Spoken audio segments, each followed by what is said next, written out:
All right, everyone. Welcome to Sacred Intersections, My Queer Religions art exhibit. And we are here for the afternoon panel session, Queerness and Faith, Conversations on Belonging, Spirituality, and Community. So my name is Alan Dorsonville. I'm the curator for this exhibit, and I have the lovely Decoda Johnson here with me. And so I'm just going to introduce Decoda real quick. So funny thing is that Decoda and I actually met on a train to the Brooklyn Museum. So now here we are a couple years later, Yeah. doing a thing in an art gallery. Full circle. Yeah, full circle in a way. So when I was looking for folks to kind of hold this conversation, the first person I thought about was Decoda, and she was the only person. So if she couldn't do this, we probably would not do it at all. Because Decoda is like my partner in like really deep conversation, and I wanted to have a really great conversation here today. So there was really no one else who I could have brought on to do this. But Thank you let so me much. read. You're welcome. Thank you so Wow. much. You're welcome. So I'm gonna read your bio, just so that way we all have a better idea of who Decoda is. So Decoda Johnson, she, her, is a Black queer woman who was born and raised in Jamaica, Jamaica, not Jamaica, Queens. Now living in Harlem. Like most Black women, she wears many hats in her daily life. The most important one is entrepreneur. She is the co-founder for Ulele, Correct. a wellness company for Black women. Ulele's mission is to create safe community spaces for Black women to rest, practice wellness, and be restored. By providing intentional wellness resources to help improve daily overall emotional, mental, and physical health, we aim to help Black women become mindful about what rest and self keeping means to them. Knowing you, you'd probably add spiritual health to that list as well. Correct. Um, and rest is liberation. It is the ultimate gift that heals and restores, and she is honored to have been called to this work. And I'm honored to have you here today. So thank you Thank you so much. for helping to guide this conversation. And we have another amazing guest who we're going to bring on in a few. Okay. So I'm going to now read the bio for Sirajum. They, them. They are a Muslim abolitionist organizer and liberatory educator based in colonial Leopolding, colonially known as New York City, and asylee from Bangladesh. This is amazing. From Bangladesh, their intimate experiences with political and gender-based violence shaped their community organizing and advocacy efforts. Sirajum is a community organizer and advocacy efforts, is a candidate for MBA in social justice from Columbia University and has a BA in general studies from Dartmouth. Wow. They believe study is critical to usher in the revolution and offer workshops, run a book club, and build third spaces at Queer Muslims of New York City. Let's welcome Sirajum. How are you today? I'm doing okay. How are you? I am well. It's a pleasure to meet you. Literally, when Alan told me about this art exhibit, I was very excited to be here, to be a part of it. And then when he sent me the bio, I was like, I have to meet them. I have to know more and pick your brain. So we can jump into it, or you can add anything else to the bio that I just read about you, or we can just jump right into the questions, your preference. Sure.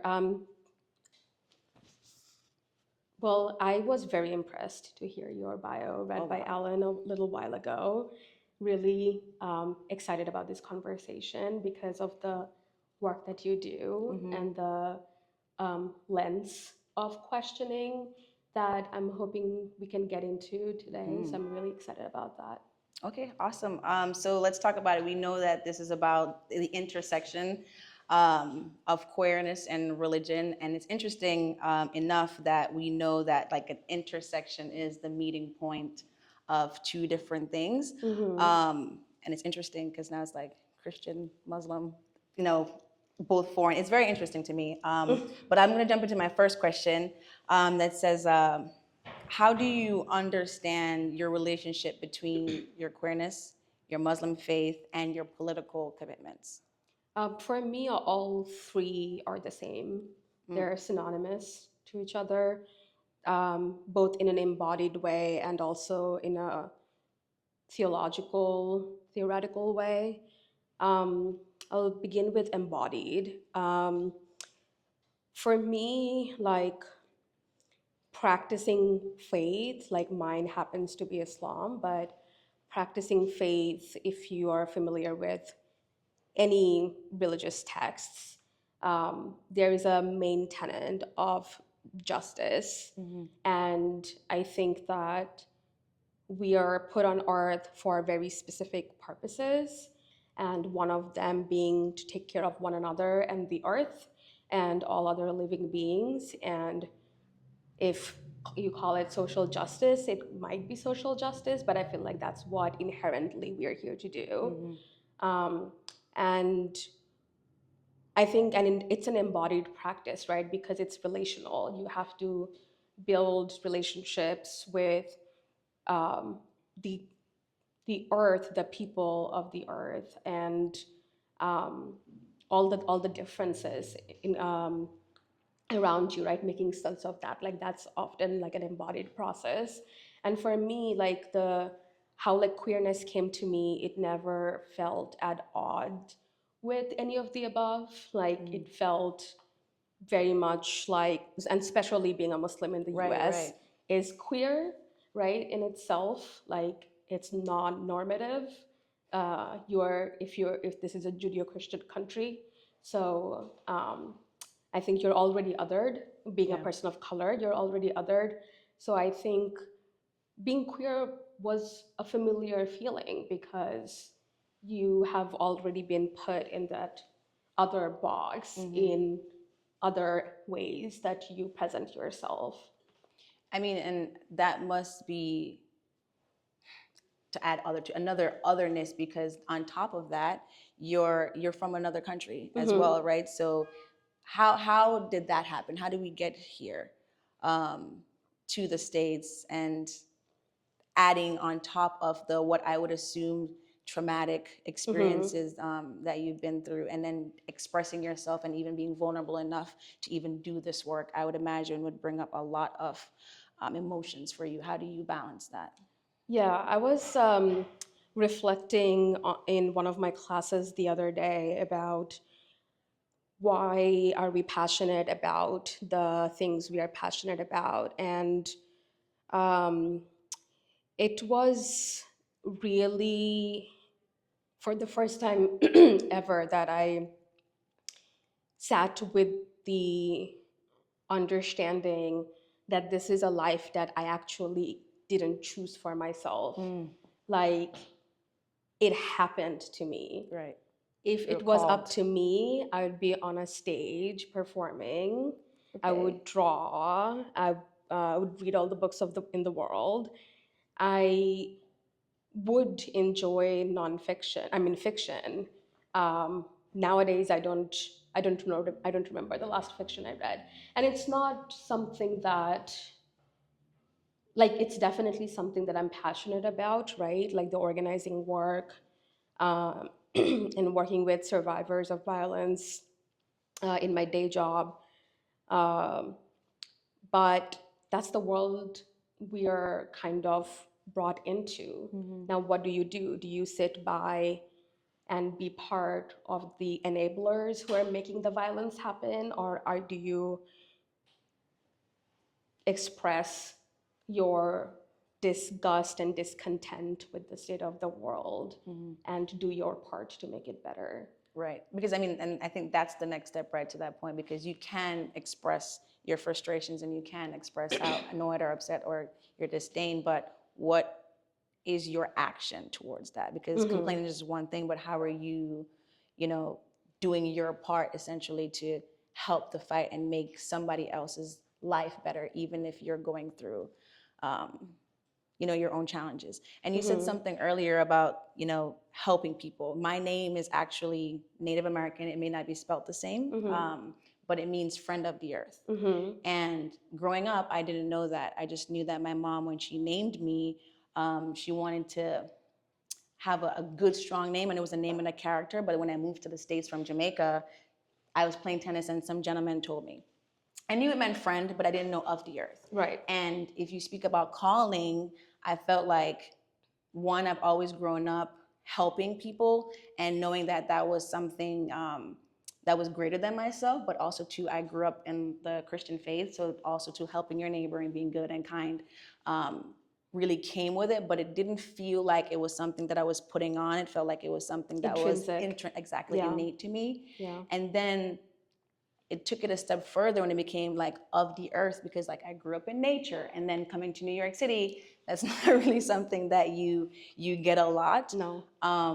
But then I realized, like looking around me, it's not just the earth but the people, and then the advocacy of it all coming to the States. We don't have the same struggles in Jamaica like we have here. Like obviously we have racism and discrimination, but it's different. It's more like colorism in Jamaica. So when we came here and we understood the struggles that people of color, but specifically because I'm a Black woman, that we face, it felt like something had to be done, and that's how a couple of friends and I, we birthed our company. So to the point that you were saying earlier, there's a moment when your disdain becomes activism. Yeah. And you can either sit there, but it's the calling that I believe that allows you to like take that next step into actually doing the work. Yeah, I think for me, it's very embodied. I feel like I will be like physically more uncomfortable sitting on the sidelines. Yeah. Like that would be a torture. Yeah.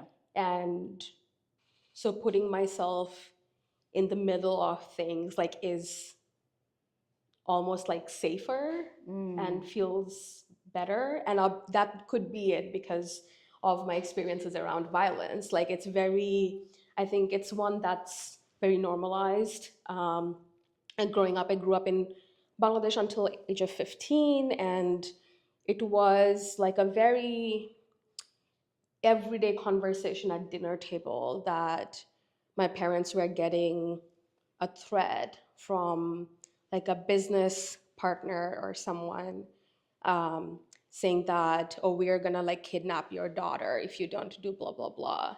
Wow. And it was like just a conversation we were having.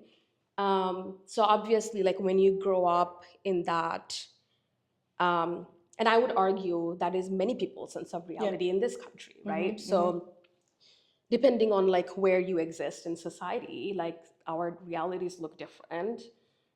What's norm, what our nervous system is familiar with is different.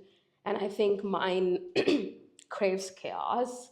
Unfortunately, like definitely holding on to that healing journey, but God knows when we'll come out the other way, maybe never.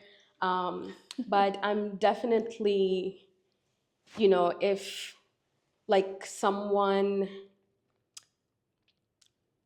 is saying something wrong or something that's happening that's bothering me, like I physically don't have the capacity to keep it in. So which is why, again, I feel like for me, like social justice and spirituality and faith and being queer are all in the same, because it's my queer body that identifies what feels wrong. Okay. Right? And it tells me that XYZ feels uncomfortable, even if I don't have the word for it, right? It just feels uncomfortable. And if I was in a cis white straight body, maybe I wouldn't feel that way, right? It's my body that's doing the work. And so when I recognize that, I think that kind of feel the feeling to that I have to do something, like it's not an option. I think that's where like faith comes in, because I don't find it comforting that we are just like here like dilly-dallying and one day like it will be all black. Like that is not comforting to me. Right. And I would like to think that there's a reason why we meet the people we meet in our lives. There's a reason why we create the art that we create, right? How it comes to us. Like it all feels very divine to me. And so those things are really difficult to tease apart in a way that they're often talked about. Like, they're often talked about in contradictions even. But for me, and like fortunately, I've never like sat down like at night by myself wondering if I'm sinning because I'm queer. Like, that has never been a thought that crossed my mind.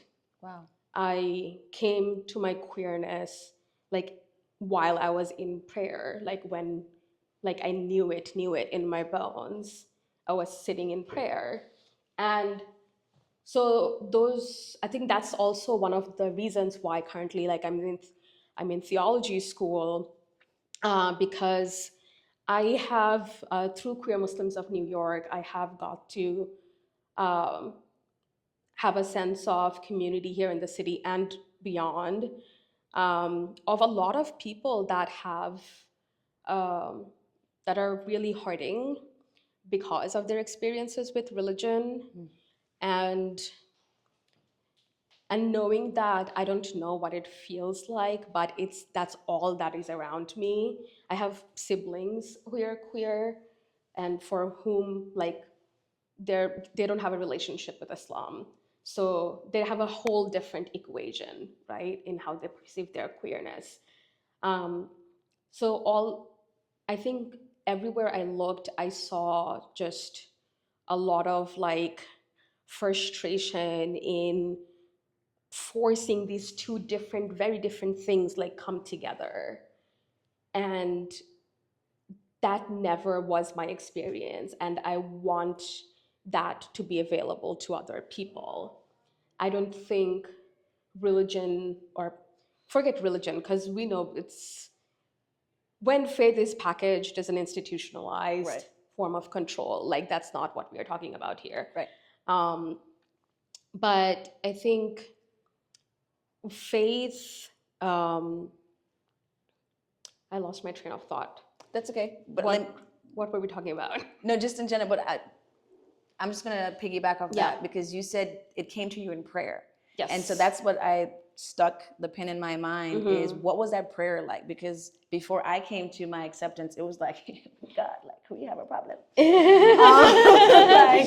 this is not gonna work. You know, so and no matter how much like you probably hear people talk about like praying the gay away, but like it was literally like, I don't know, we're gonna have to come we're at an impasse because the feelings aren't going away, the self hatred isn't going away, the questioning constantly isn't going away. And it took me a few prayers of my own and a couple of giving things up, like you mentioned earlier. Like you may think you may want to have to, you know, give up on your community or change your group of friends or force yourself to fit inside this mold in order to be accepted within the behemoth of what religion is. Yeah. So what was that prayer like? What was your nirvana moment when it came to you, like you are perfectly fine the way you are? See, that's the thing. It wasn't a nirvana moment. Oh, It was no. just a regular day. This was on my college campus. So we had this tiny little shoe closet sized prayer room because they're like, we have only 2 Muslims on campus, so y'all don't need space. Wow. That's not true. I'm exaggerating. I mean, I know, but like, I mean, it's but we had this like really tiny space, and it was like the space I would go to just like breathe out. And I'm like, there's this whole world out there happening, and here I can just be like, just be, just exist. And I took many naps and um, you know, just done homework, like done like every mundane thing possible in that space, like had food, um, like journaled, meditated. And I think that's another beautiful thing that I find about these third spaces, because it wasn't created as a third space, right? But by default, it was, Right. because it wasn't one of the 50 churches on campus. It wasn't defined as what it had to be. It was Right. just a room. Right. So by default, it was a third space that we got to curate the way we wanted. Right. And that's what we don't have access to in, you know, this like the capitalist packaging of religion, because like no, you like a religious place like looks a certain way. There's a rules, who comes in, who comes out, what they're wearing, what they're not wearing. Right. We didn't have to worry about that because we were just like, I just want to be here. Mm-hmm. And I think that was like my inspiration to um, just like make more spaces like that. But it wasn't those, so these third spaces that we can cultivate are also not going to be free of any issues, right? Of course. Because it was very heteronormative. Um, the kids on campus, right? It was very much like, these are the boys and these are the girls. And I was here, I'm like, well, I don't feel like either one. Like, what do I do? Right. And for me, it was never a question that I shouldn't have a spot to pray to God who created me because of my gender. These like little boxes we made up as people.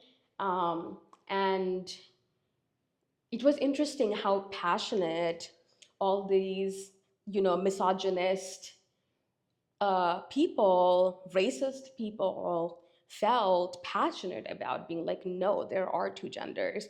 So it's like following the intersections are not only like in modes of liberation, but it's also in modes of oppression, Right. right? Like your aunt who doesn't like queer people, would you say that she's a pious person otherwise? She doesn't lie. She has a really good sense of moral. Like she's great. Yeah. Just she doesn't like queer Gay, people. right. That doesn't exist. Right. Maybe, I don't know. That in my experience, that doesn't exist. They're often also racist. They're often also misogynistic. They're often just like loves to have a sense of power and control over other people. Like if they're an adult and they're responsible to take care of a child, they want to shape and mold the child exactly the way they want. Right, the They don't control, see the right. child's autonomy as a free being. Mm-hmm. So like it's not just about queer phobia by itself, right? And like nobody's out there who's for example, like if you're in talking about liberation and like freeing this, getting rid of the settler colonies, nobody's gonna say that and be like, but I love capitalism, right? I don't want nation states, but hey, capitalism is great. Right. So there's always these, like the answer is right there, like I think the problem is we rarely go back and connect with our, like, what do we think? Like, who do we think God is? What do we think God feels like? What do we think, like, why do you think God created us? Right. Like, I think faith is a very, like, personal experience. Spirituality is very personal, right? And it's just like you and trying to seek God, the oneness, whatever it may be. It may be an energy, it may be a feeling, it may be just a state of being, whatever that is, like you're trying to seek. Like you don't need a whole country of people to get behind you to do that. You can create that for yourself. And obviously, I understand community is really important, which is why Queer Muslims of New York exist. But we need to take back control of spirituality and not allow institutions tell us how to feel about ourselves. Yeah. And what we should think about anything, be it God or heteronormativity or capitalism, imperialism, colonization, whatever. Like we are all being told the message of exclusion. Right. And I find it difficult, like how there are, for example, like queer people who are also racist, because I'm like, you already. Actually, it's funny because I don't find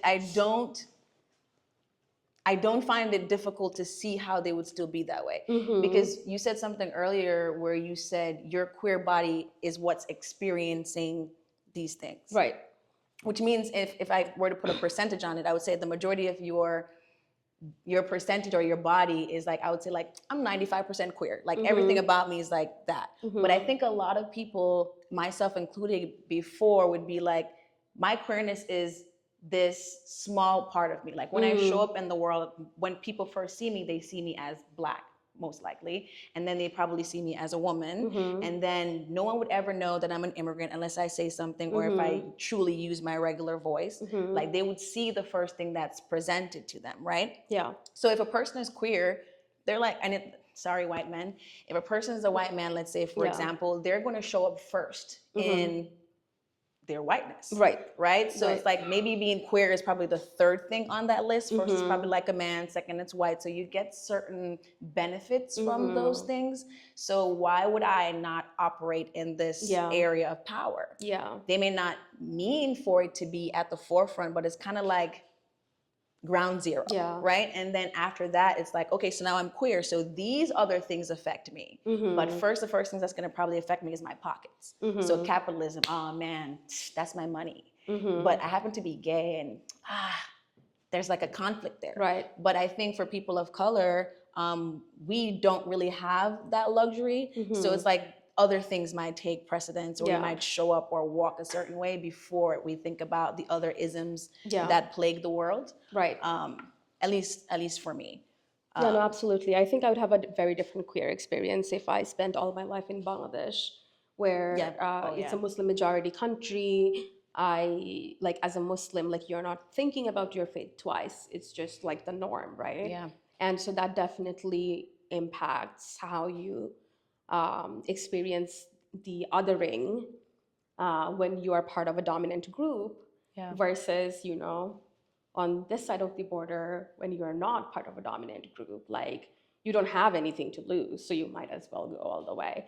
And the reason that I said that I'm surprised to how people are able to hold those contradictions, because the connections I was making earlier, like, it's just so blatantly clear.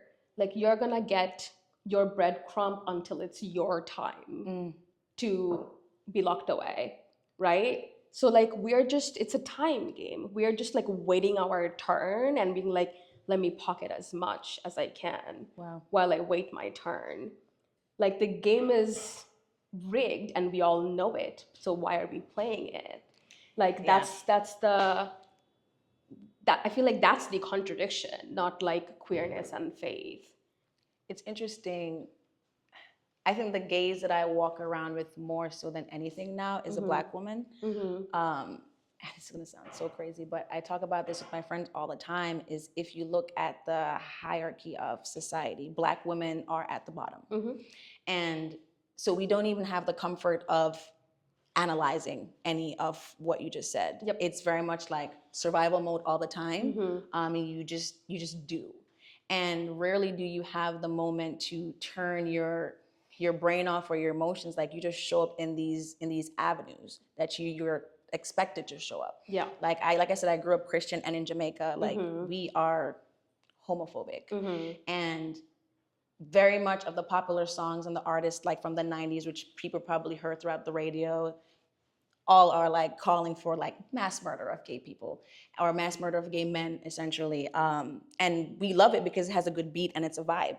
But at the same time, it disconnects us with our humanity because we've become so accustomed to it, because it's a part of major culture. Right. But I would wager that if I would sit down now and have certain types of conversations and pick people's brains, they wouldn't align with certain things if you flipped it on them. We're like, oh, so how would you feel if I took your rights away?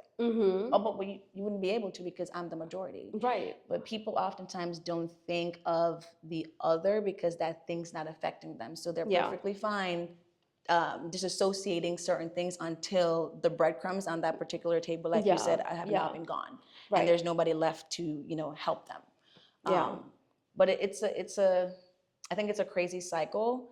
And you also mentioned something earlier about like religion. And for me, like, I grew up in the church, but now I go to church on the weekends because I found a church that I actually like, because they're accepting and they see you and they're like, oh my God, you can't wear that, you can't be that. Like they baptize, babies with gay parents, like they bring them up on church on Sundays, and I'm like, yay. Which is not something that you see often. But I think I'm at the stage now where I'm like, it's not about religion.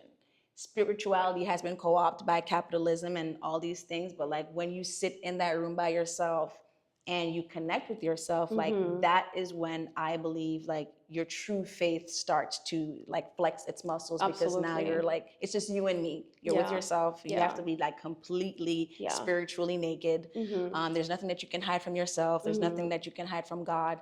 So you have to be able to like face yourself. And I think in those moments, that's when you truly realize like you have to accept the body that you're walking around in, like the person that you are, or you will be lambed to the slaughter. I think it's that's the aspect of faith, I think, that helped me kind of look into myself, because like in my understanding of Islam, like if you are not doing something because you are afraid that this other person thinks it's a sin, but in your heart of hearts, you don't think it's wrong, right? But you are still repenting because X thinks it's a sin, whether X is a person, an institution, a society, whatever. It doesn't count. You're not sorry. So why do this act? Right?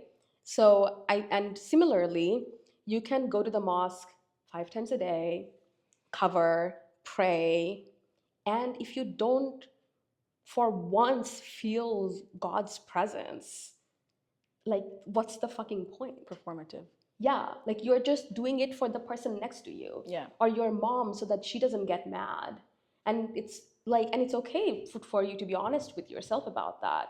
I'm doing this to please my parents because it's a safety issue, but I don't have a relationship with God, not in this structure.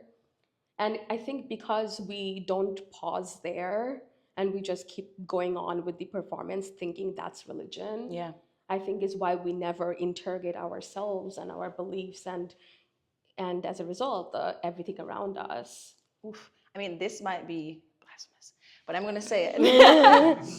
I mean, the religion aspect of it, because of the rituals, might be the performance, right? But the faith and the actual relationship is like the meat and the potatoes, because what I'm doing in the privacy of my prayer closet is really, that's where my prayers are going. Like, I don't need to share that with everybody else. These are like my intimate moments that like I want to share with myself and God. That has nothing to do with me going up to the altar and making a show in front of everybody else. Right. And even in the Christian church, like you said something earlier about Islam, but on the other side, it says like, if you know in your heart that this thing that you believe it, but you go against it, that in itself is sin. But if you don't believe that that thing is a sin, the contradiction or the shame of it doesn't apply. Right. And I think that what people don't really think about sin, it's like, oh, you did this thing, so it's bad and you're like a bad person. But they don't really ever, and what I've learned recently is that like sin is just like missing the mark. Like if God has outlined that like this is what this thing is supposed to look like and I missed the mark, it doesn't matter. Like I've missed the mark. But if I don't subscribe to the religious aspect of what that shame is, then like, okay, Mr. Pope, or okay, Mr. Pastor, like that's you with your human life. Like I have to take this up with God. Right. So I think for me, I'm at the stage now, like my intersection is between like me and God, not like me and what I grew up believing. And I believe the artist that spoke earlier, you mentioned something about like your grandmother that passed away or your aunt that was a nun, that you wouldn't want to engage with them with your art. And when you said that, it brought my grandmother to the forefront of my mind, because my grandmother, I grew up Seventh-day Adventist, and my grandma was very much in the church when I grew up. And she's one of the most like profound people that I knew, like very like reflective. And I wish I had the opportunity to give her the chance to rise to the occasion, and not just like put my preconceived notions of what I thought she might think under the gaze of that religion that we grew up in, what she would say to me. Yeah. Like, I have my doubts that she might be like, I'm so proud of you. Like, I can't wait for your future wedding. You know, like, I don't know if that would ever happen, but I don't think she'd be like, I think you're going to hell because of this, this, and this. And those are the things that, like, when I meditate and I pray, like, I think about, like, I pray Yeah. that, like, that wisdom or that acceptance or the understanding, like, stretches throughout my family and culture, which is a part of the reason why I do what I do. But until we do the work, like, Right. we're always gonna have those questions in the back of our mind. And I think I have a very like broad understanding of rituals now. Like once I realized that the performance itself is not helping me connect to God. If it was, I would be down, right? But the 10th time I pray, like the divine energy shines through me, sure. I'll like keep praying until that happens. Right. But it's not about the physical movement. It's about like where your like it's if your heart is open to that, right? And so for me, like I now consider prayer like having a chat with friends. Oh yeah. You know, that's healing and loving, and we are doing what we're supposed to do. We take care of one another. Like that is an act of prayer. Yeah. Protesting is an act of prayer. Yeah. Disrupting is an act of prayer. And so I think I have a very broad understanding of like rituals that we engage in to seek God, which is I think what also helped me like helped strengthen my faith in Islam, and didn't because I wasn't like choosing between okay, do I go to the mosque from like it's going to be too late if it's 3 p.m. I have to go at between 1 to 2 or 1 to 3. And if I miss it, oh, I'm sinning because I missed the prayer. What if you're taking care of someone during that time? Right.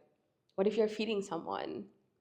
What if like you're just in a really, you're really depressed, you can't get out of bed, and you just like close your eyes and like just talk to God, or even like feeding yourself, right?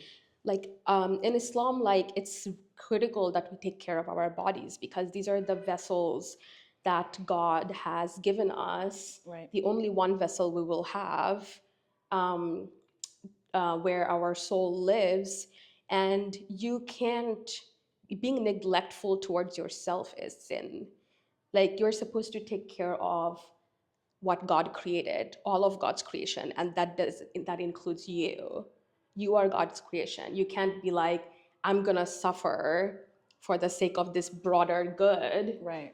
So then how does one thrive in an environment where everything around you, including the religious spaces that you're in, is like the antithesis of what you just said? Yeah, so for example, like I was saying, the tiny prayer room wasn't perfect, right? I had brought up conversations around, excuse me, I have brought up conversations around gender neutral prayer rituals multiple times, got a lot of pushback. Guess what? From like the Muslim scholars. I'm sorry, because men and women Pray pray separately, yes. But And not every mosque has a women's section. they don't. Like you cannot Okay. attend. Yeah. Isn't where you're supposed to pray? Home. Oh, okay. So Don't then it come doesn't out of matter because you're home. not missing prayer You're because not you're at missing home. prayer. Yeah. Okay. But That's so hard. essentially, I was, the president of my Muslim Student Association. Of course you are. I don't know how they did that. They fumbled it. Like they did it thinking that, ooh, box checked. Right. You know, we are progressive Foolish. Muslims, and then they were like, oh fuck, this is bad. So I kept pushing, and until I realized that, like, essentially I was put in this position, was like, well, if you want to come out to the community and plead your case, if the community says, sure, maybe we will have the change. And I'm like, so, and what if the community says no? Like, do you want me to be like ostracized from the Right. community? And what if like, and that should be my decision, like what Correct. I tell to who. And we should come back to coming out because I have a lot to say on that. Period. But and so when I was put in that position, simultaneously I was organizing um, a Nakba Day event. Nakba is the anniversary of the, well, Nakba is the catastrophe, the day Palestinians were essentially like kicked out of their home, like 76 years ago now. And so it was an anniversary of Nakba, and we were doing an event on campus. And the very same person, right, the Muslim student advisor, who was like, take it up with the community, that person like became the main reason why I couldn't go through with the Nakba Day movement, because he was like, I mean, I already like, I don't think it's gonna look good for me. Like, I don't want to be associated with like organizing and What does that mean? Okay, sorry. you know, so they were like, I don't want to be like yeah, I don't want to be associated with this. It looks bad. I didn't want my name in there because I was like doing it as like as the Muslim Student Association, and that was like a moment of opening for me because I loved this person. They were like a spiritual mentor. I like basically like they were my dad on campus. Like we had all of the conversations under the sun, and that was the moment where I was like, he's revealing something to me. He's not gonna stand up when it gets hard. His acceptance is contingent on Right, and I that's kind of feels like weak faith, not something that I want to embody. Like I want to be able to like walk away and say no because I feel grounded in my faith to make that call, and not like what are the risks are and how I'm gonna be perceived, and you know what I'm gonna lose in the process. Um, so what you do when you're in those spaces, you make noise, obviously assess your safety, find your comrades, make noise, organize, disrupt. If they still don't give you anything, make your own space, which is Queer Muslims of New York. Like, there's enough of us. We can make our own things happen. And there are brilliant folks in the community. Yeah, like, you don't want to be around people like that anyway, like who will just like leave your side when things get hard. Exactly. Period. Okay, you said stick a pin in coming out, so let's go back to that. Okay, so coming out, I think this is another neoliberal capitalist construct, Okay. because it assumes, right, that you are straight and then you come out and then you're queer, right? Or you have to have that realization. No straight kid, you know, has this revelation one day. It's like, oh my God, I think I'm straight. Let me go tell my parents. Right. Why do we need that for, like, we're saying that, oh, we are confining ourselves in this isms already, like it's already baked in when we create the situation that I need to present myself in a way to be perceived queer, right? I need to tell a number of people to be perceived queer. Otherwise, like, am I queer? I need to go to the right parties. Otherwise, like, I don't make it, y'all. Right now. And so, you know, there are all these rules now. Like, Yeah. I feel like, especially, for example, like as a non-binary person, like, thank God to my faith. Like, I've never like was like, I can't wear a dress. I'm not gonna, like, people are gonna misgender me. I'm like, and what? Like, that is that gonna change that I'm non-binary? Like, that's about how, like, we're all making assumptions all the time about one another, right? It doesn't change our realities. And so I think that queer people under capitalism and rainbow capitalism have constructed this new boxes to confine ourselves within, right? Like I have to I have to present gay, otherwise I don't count. I have to be in gay spaces, otherwise I don't count, right? Or the other way around, like I'm too gay, so I can't like be in this like I don't know, like um, corporate space or whatever. I mean, nowadays there are way too many gay corporates, so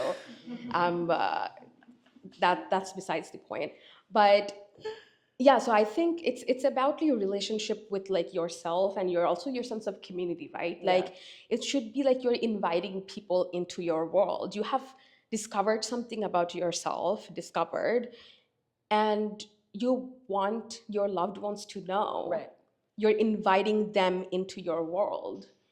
What the hell are you coming out of? Right. Like when you come out, you assume like we are forced into the closet as a default until we come out. I didn't even grow up with a closet, so that doesn't even it doesn't even count. You know, Yeah. I do think it's interesting because the telling your loved ones and telling your friends Yeah. that this is who you are allows them one to see you authentically. And that's really what you want, because if I navigate my life as a faux straight person, then they're gonna think that I'm straight. They're gonna think, they're gonna keep inviting me to parties and be like, oh, do you think that that guy's cute? And Right. while he might be attractive, I want nothing but a conversation from him, if that. You know, and so I think it's very interesting and important that, to your point, no, straight folks never have to do that. Right. And they make equally as bad choosing decisions as we do, because we're human beings, but no one ever like puts their feet to the fire and says, oh, you know, you slept with that girl before you married her, you're going to hell. Like those types of things. And that's the confusion for me, and the bias within religion for me, because in the Christian faith, it talks about fornication, but we have like this hierarchy of like what sin is, and you know, homosexuality is at the top. So if you're there, you're first, you know. And it's like, interestingly enough, because judging, lying, stealing, adultery, all these things that we have now essentially made normal, or have like begun to accept in culture, we don't necessarily, you know, think of that. But I'm going to use that as a transition to say, what parts of your religion have you reclaimed thanks to your queerness, or you have been able to reclaim? I think not so much as reclaiming, but reassessing. Because when you said like the list of sins, right? Have you ever wondered who wrote down that list? Maybe it was a gay man who hated himself. Protest too much. Like, and so I think that, as with all institutions, religion is made by humans.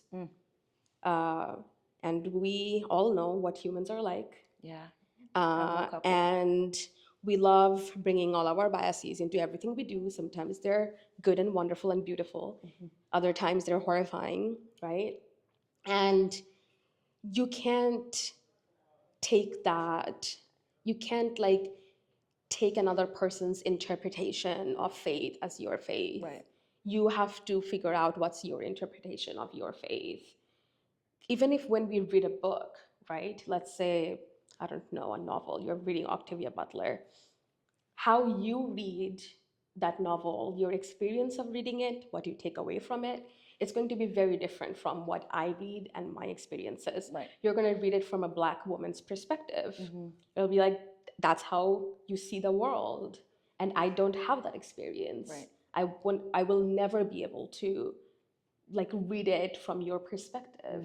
And so why are we saying that these old, probably white men like read something and like those are the rules now? Right. You know, like as if there is such thing as like that doesn't have any bias in it, right? Science is bias. Yeah. What questions you ask for your research you are coming up with that. That's bias. Like there is no such thing that is like capital T truth. It's your truth. And so I think for me, it was about reassessing, which is why I took a bunch of classes, just kind of dove deep into like just studying faith, not just Islam, everything else. Um, and it was such a, it's a privilege, right? Yeah. Went to a liberal arts school, also was raised to be a doctor, and then I disappointed my parents. Echo that. And so You too. I uh, yeah, so I had this privilege of like being in a fully funded program, like with the best scholars that I had access to from all over the world. I could study what I wanted to study. I could ask the questions I wanted to ask, and I took it. And there were many moments where I was like, maybe this is not for me. Maybe Islam isn't for me. And you have to give yourself that. You can't box yourself in. Like faith is a choice. Yeah. If you don't have the choice to choose it, it's not faith. Yeah. Like you are putting, like, yeah, you're putting yourself in a box. And so I think I had a lot of moments where I was like, this doesn't make sense. A lot of other moments that everything made sense, everything felt aligned. And I'm still on that journey. Like I think faith evolves with you as a person. Like the more you learn about yourself and the world, your faith evolves with you. And which is why there can't be this like list of 10 things, like concrete rules from the beginning of time. That's good and this is bad. This is Right. good and this is bad. Like we are told when we are growing up that stealing is bad, right? It depends on who's stealing. Yeah. Right. Yeah. You know. Well, Yeah. it's very It's generic. so it's true. I It's totally, very, yeah, I yeah. agree with you. For Very sure. generic, like, oh, you have to ask before you Right. touch, before you take, right? Yeah. And now we're like living in a world where people don't have food. And so will you call a police on someone who can afford a bread and going for a bread? That's context. That's important. Yeah. Right? So like what sin is contextual? I mean, but you said it earlier, like we live in this country where we do contextualize a lot of things. Like we live in New York, Yeah. also stolen. Right. So it's interesting, like my black body. Right. And it's interesting because who is sitting at the top of the food chain, I feel like determines what is important and what is not. And the world, for the most part, follows. And, unfortunately, we all get to sit on the sidelines and vote for people who we think will make a difference, who really can't, because it's a bigger machine than we really want to sometimes admit.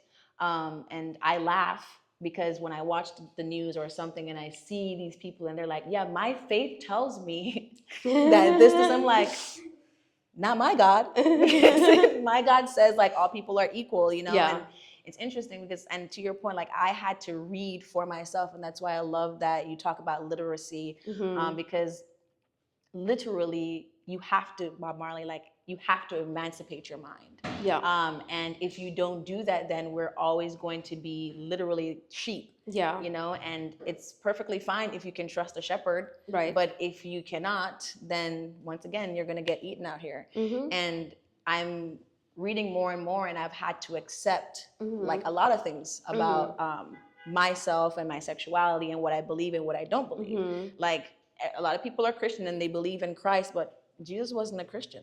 Like he was a Jew. Right. And so now we have a whole entire religion based for the sacrifice of this person who didn't even follow the tenets that you set forth. Right. And so for me, I follow like what Christ did. Like you were talking about disruption as a sign of reverence. Yeah, he went in the temple and he broke that stuff up. All the prophets they talk about disruptors. Exactly. And each so, one of them. So how can you then say that you're a follower of the faith, but you're not really? So the contradictions for me were enough as I got older and I could take the reins of my own beliefs and my own faith and step outside of the really, really Christian gaze of Jamaica. Yeah.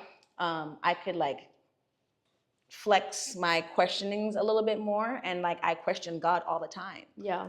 Because I feel like I can't ask man because you're in the same boat as me. Right. Like we're both drowning. So how am I going to ask you to save me? Yeah. You know what I mean? Like everybody's not Jack from Titanic. He's not Yeah. going to get off the boat and let you live. Like, you know. So it's just like as I get older and my own intersections, I just keep questioning like, are you authentic? Exactly. That's the most important Yeah. question. And if it doesn't feel right on the inside, which is where I believe God resides, then something is off. Yeah. And then it's up to me to find what feels right. Yeah. And not because I want it to be that way, Mhm. but because it's innately that way. So I have to disconnect like my heart sometimes from my mind. And that's where you talked about meditation, like meditation is like an avenue for me to do that. What about you? Like art, meditation, like how do you? Ooh, I suck at meditation. I suck at silence. I need a room full of people. I need to be talking to them and learning about their story, or I'm reading. I'm either talking or I'm reading. Like I'm barely. Then how do you, when you have all that stuff, like I hoard information. That's why meditation is like was a key for me. Like I hoard it. Yeah, I mean that's prayer, right? That's like when you sit on the prayer mat and it's just you and yourself and there's nobody else. But I do think that the reason that I did name, these like rituals of like being surrounded by loved ones and like having food together, doing chores for one another, like these are very much feels like an act of worship for me. Like it does feel meditative, like not in the traditional, like there's not a single moment in my entire existence that there was no thought in my brain. Like I don't know how people get there. Kudos to people who get there. I'm just like, that's not working for me. I'm just gonna keep yapping until like I find my answers. And that's how I process information. That's how I make sense of the world. That's how I relate to people. I did want to go back to what you said about your experience as a Black woman, because I think one of the privileges that I have in my lived experience that even my siblings don't have, who were born here, is I, for the first 12, 11, 12 years of my life, I was just Sirajum. I wasn't like a brown person, a woman, you know. I also was privileged socioeconomically in Bangladesh. So again, like I had all these paddings of, I could just focus on Sirajum. I had to just get to know Sirajum. I didn't have to see myself as part of this bigger group yearning to breathe. Wow. And that is a huge privilege. I had to teach myself what race is when I came here. Oof, America. Yeah. It's not real. an inherent, like people here is like it's an inherent knowing. It's not, because it doesn't make sense. The rules like are so stupid. It's not consistent. It doesn't make sense.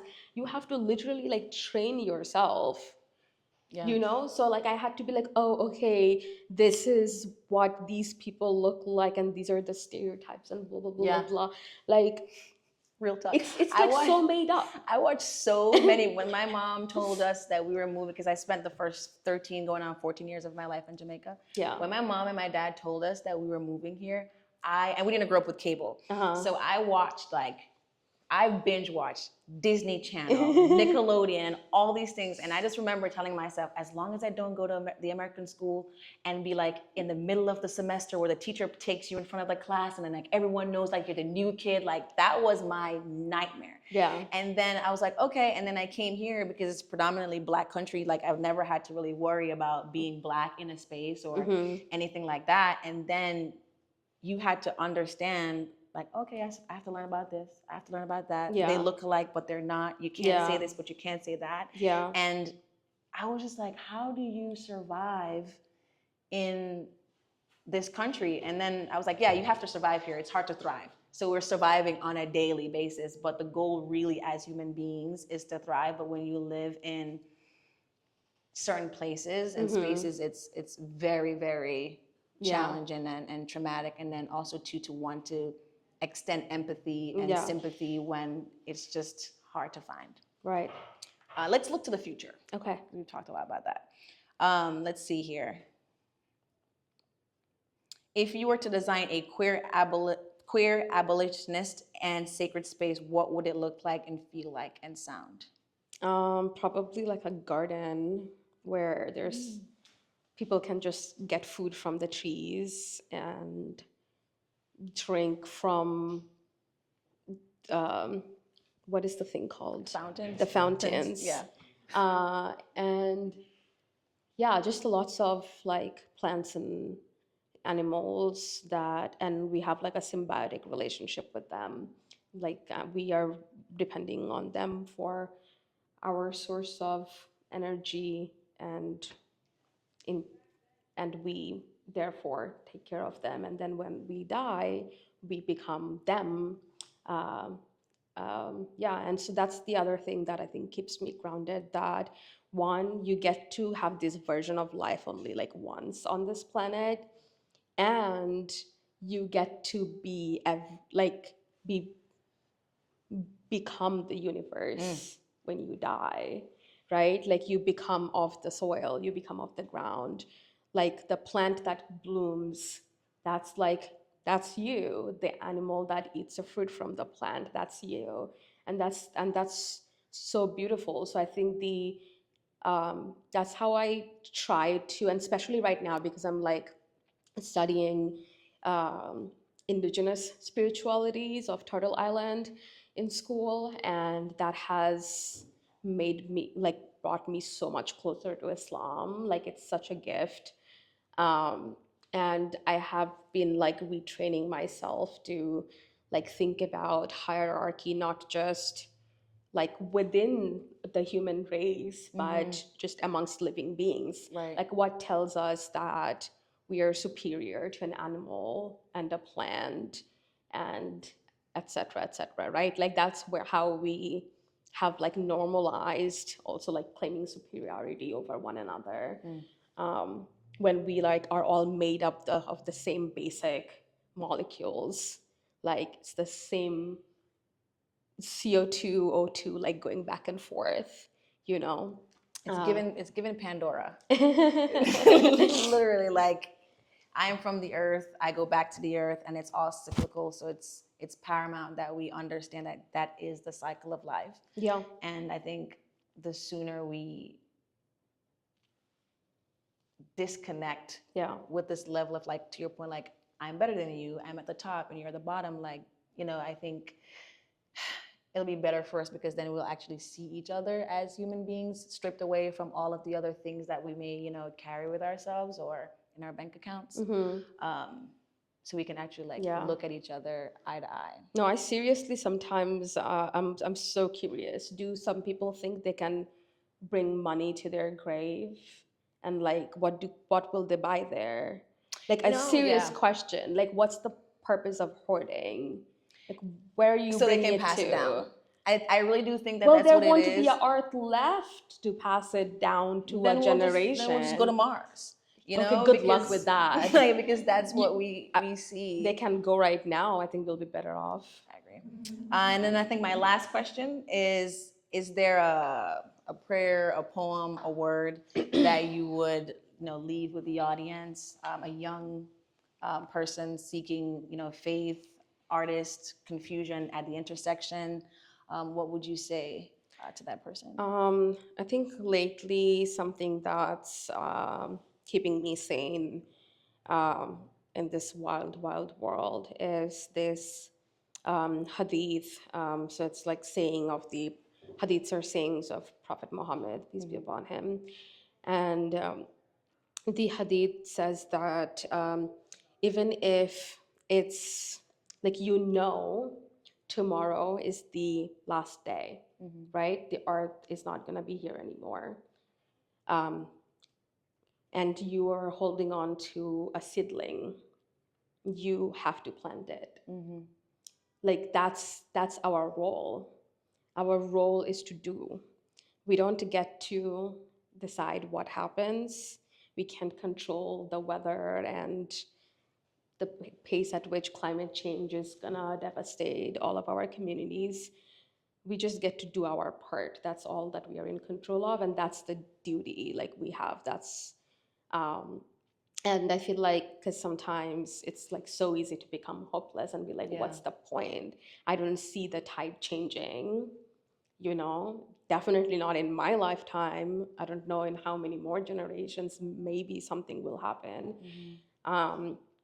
Yeah, but I remind myself of that hadith because it kind of brings me back to the now and like, what can I do in this moment to make tomorrow a little bit better? Even if tomorrow is the day of judgment and the end of the earth, and but like, you did what you were supposed to do. Today. Yeah, today. That's a word. All right. That's the work. Thank you so much. We're gonna open up. Are we doing Q&A or? Does anyone have any questions? Yes.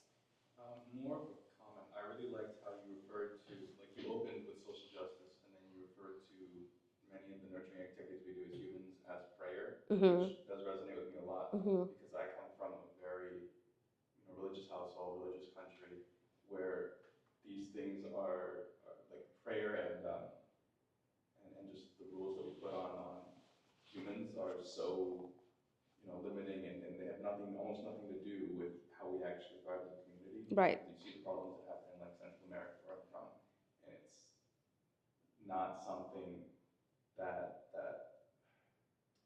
like we have similar issues here. Religion is not the solution to fixing these things. So I just like how you pointed that out. Yeah, I think that religion has there's a reason why religion has been subjugated to this like superficial, because inherently it is liberatory. Like, we need it to be in contradiction with queer people so that queer people never find out that there was belonging all along. Like, it's the people who othered you, not your creator.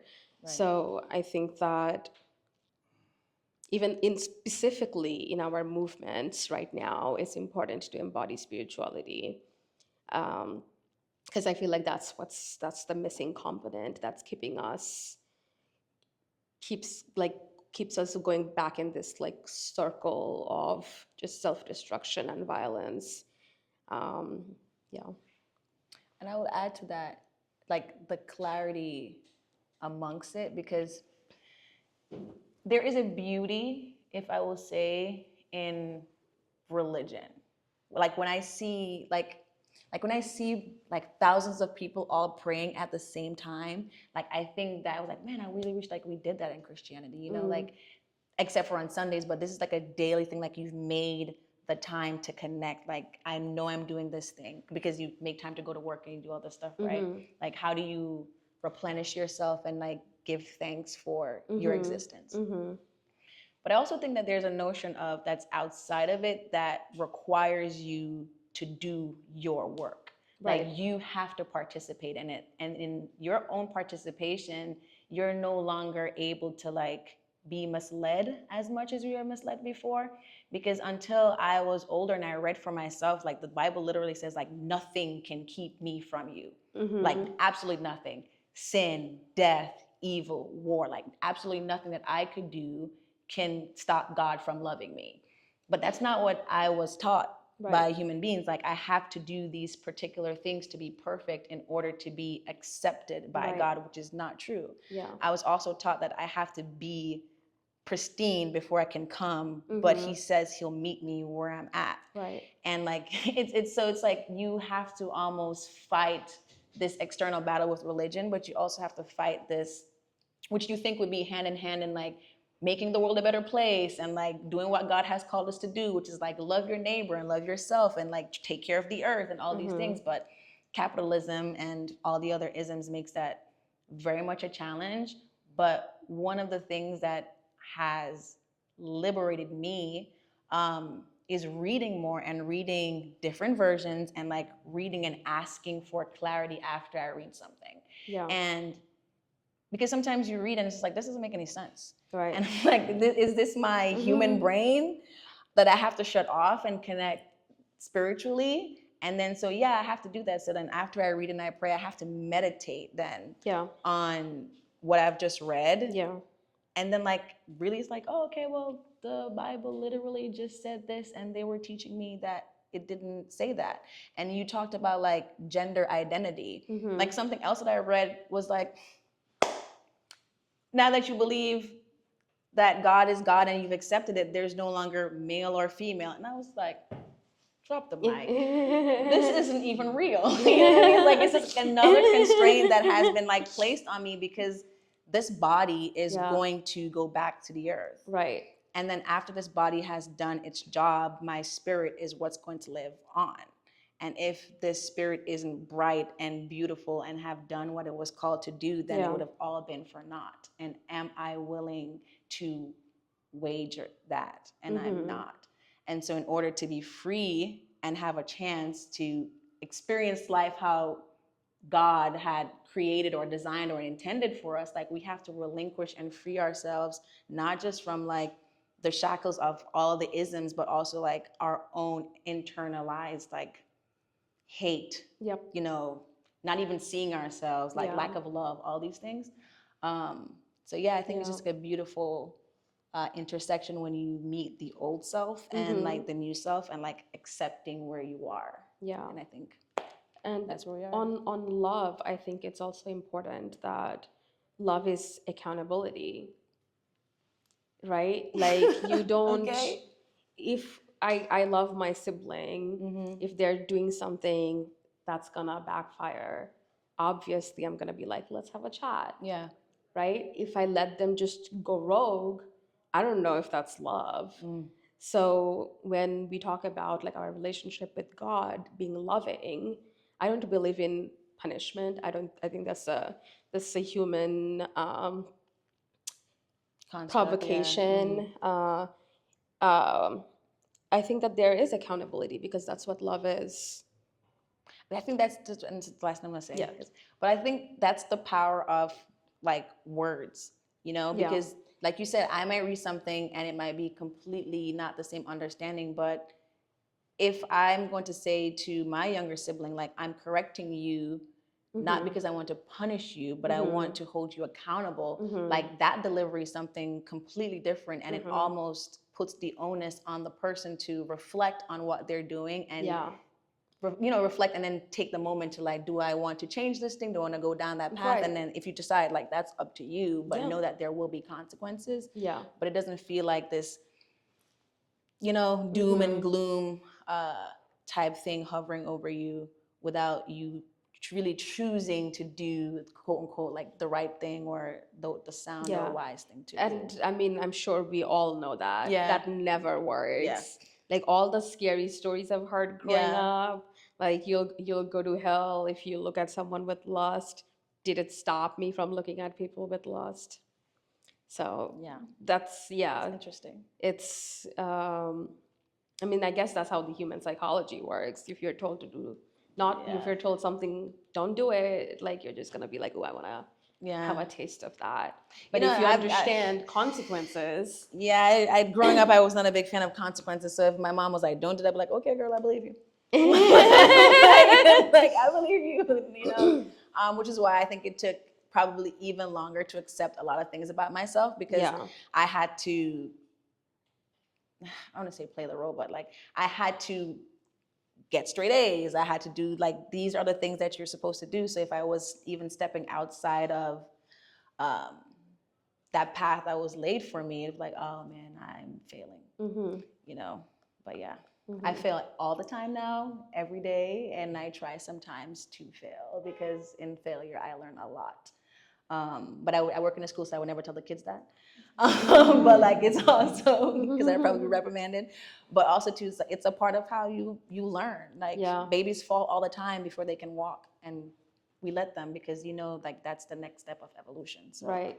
just If have to God let wanted people. us to be perfect, we would be perfect. Exactly. We're made faulty, so we're gonna keep fucking up. All day, every day. Yeah. Oh, you have a question? It's just a question. It's more of like a comment than a question. Right, like at the beginning of this conversation, you talked about this kind of compulsion and performative aspect of praying 5 times a day. I think that the societal component of like that hypocrisy and that compulsion is actually very willful. It's not, I don't think it's an accident because Yep.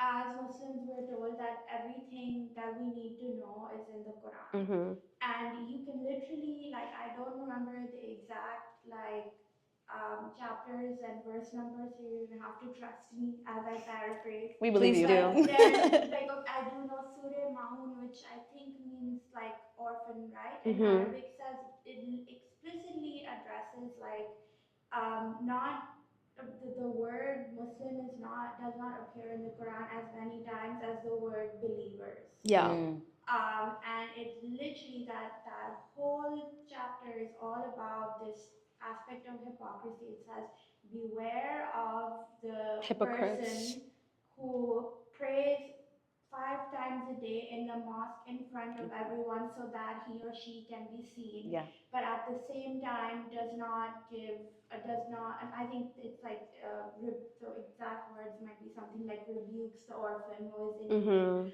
does not give charity. Yeah. Similarly, there's like another very, to me, very important line in the Quran. There is no compulsion in religion. Um, and several times, like it's mentioned that you do not need to be a Muslim to go to heaven. Um, and that there is also another line that says the only sin that is not forgivable is shirk, which means assigning partners to God. So that doesn't mean not believing in God, doesn't mean doubting God, it doesn't mean disobeying God or calling God by a name that is not Allah. It's like a very specific thing. Then there's also like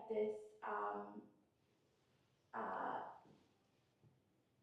this saying of the Prophet that like Muhammad, he's actually quoting Allah and saying that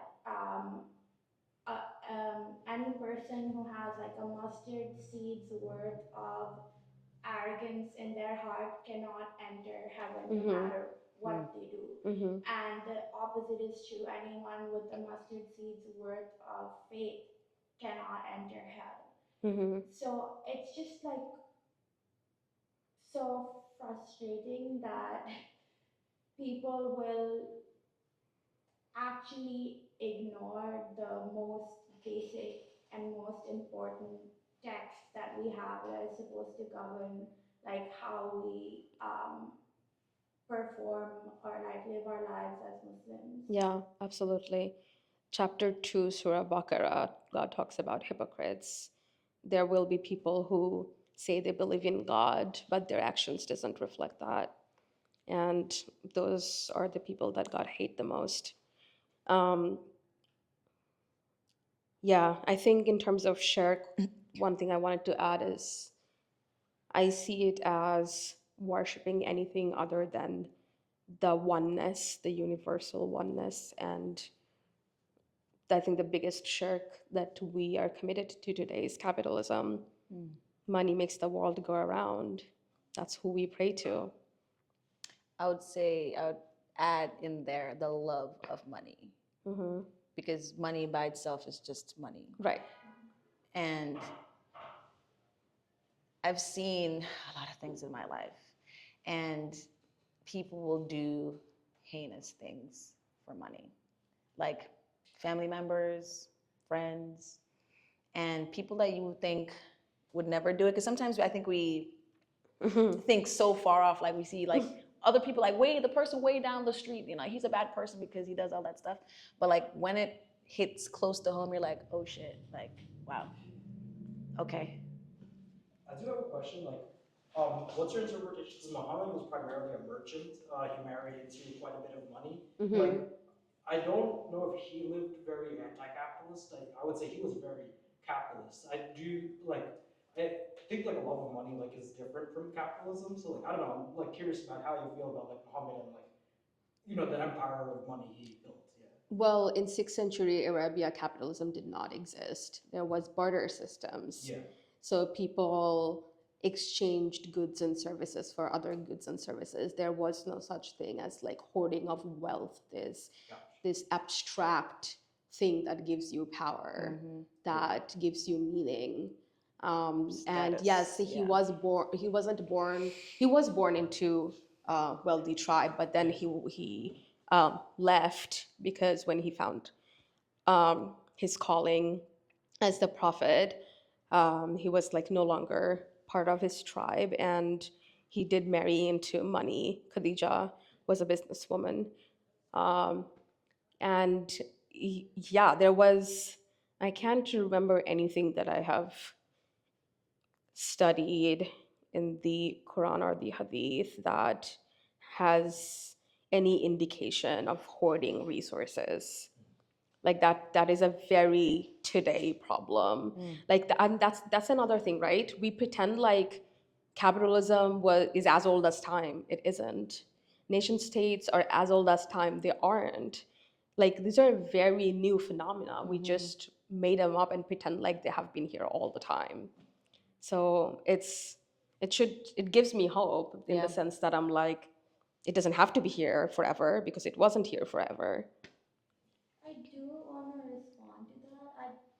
Based on what I know, I don't think that it's historically accurate to say that Muhammad was like accumulating wealth, obsessed with wealth, or it's yes, it's true that like his wife had a lot of money, and that is what actually funded like all of his like The um, Hajra. yeah, Yeah. like his campaigns of preaching Islam, but he only ate meat like once a week or less. He was his wife Aisha said that like sometimes he wouldn't even have uh, 2 meals a day because he was giving away his money. And Islam emphasizes like simplicity a lot and doesn't demonize wealth, because the idea is that like people who have wealth are capable of performing more charity. But it's like I think having wealth is not necessarily the same thing as being obsessed with it. Or and there are other rules in Islam that apply to that are like super specific and not many people follow them, and are not allowed to wear more than like a certain amount of gold jewelry. They're not supposed to wear silk because that's considered ostentatious. Women are not supposed to wear clothes that trail on the floor. That's considered ostentatious. Yeah. And Muhammad's, one of the hadiths is that you're not supposed to have more than 7 sets of clothes because that's how the Prophet lived. Because again, like anything more than what you need is excessive, as long as there's somebody next door who doesn't have. Yeah. Well, so like I do think that's like different from like using currency. Like Muhammad definitely used currency. There was currencies with the Persian Empire and the Roman Empire, which they interacted with. I do think the obsession with money is definitely like bad. But yeah, like I don't know if getting rid of currency will not. We will still go to wars for bartering. You know what I mean? And like Right. if I would want to trade someone my vote for their vote, like money is easier to carry around. But I do agree that like the obsession with money and like putting it on a pedestal is like definitely not what God wants. Yeah. Right. And like capitalism isn't just about like money, Money. like the dollar, Get out right? of my brain. Yeah, like it's extraction, it's Yeah, control, exactly. it's exploitation by definition. Capitalism cannot exist without exploitation. If you're not fucking someone else over by paying them less, We're not paying them at all. we're not, yeah. So that's the problem with capitalism, not like that a dollar exists in the world. Yeah. Yeah, I totally agree. Give a little outro. Oh, well, thank you all so much. This has been wonderful. We'll be around for the next few minutes. Thank you, Alan, for putting this on, and I will peruse around myself and finish looking at the art. Thank Yep. you so much Thank for your you. time.